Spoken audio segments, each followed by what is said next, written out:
Të dielën e sotme, Kisha Orthodokse kremton kujtimin e gjithë shejtorëve në mbar botën, në të gjitha kohërat. Kjo e diel përbën ditën e triumfit të krishtërimit ndaj përndjekjes, persekutimit dhe martirizimit. Shejtorët janë heronjtë e besimit.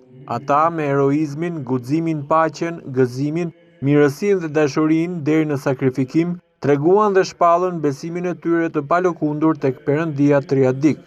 Apostull Pavli në pjesën e apostullit që lexohet sot rrëfen torturat e tmerrshme që pësuan dëshmorët e Kishës për shkak të besimit të tyre te Krishti.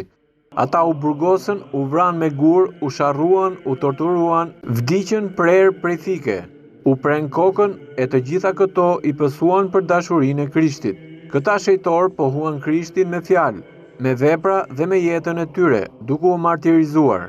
Të gjithë shejtorët që kremtojnë sot japin dëshminë se njerëzit e të gjithë kohërave i takojnë Perëndisë. Për 2000 vjet, Kisha është vaditur me gjakun e martirëve. Kjo është arsyeja pse të krishterët ortodoks i nderojnë dhe i kujtojnë shejtorët. Ata janë si një far orientues për të drejtuar njerëzit tek Perëndia. Të krishterët ortodoks nuk i adhurojnë shejtorët. Adhurimi i përket vetëm Perëndisë triadik. Shejtorët nderohen për jetën dhe veprën e tyre dhe besimtarët ftohen të imitojnë ata, për t'u bërë të ngjashëm me ta, sipas hirit.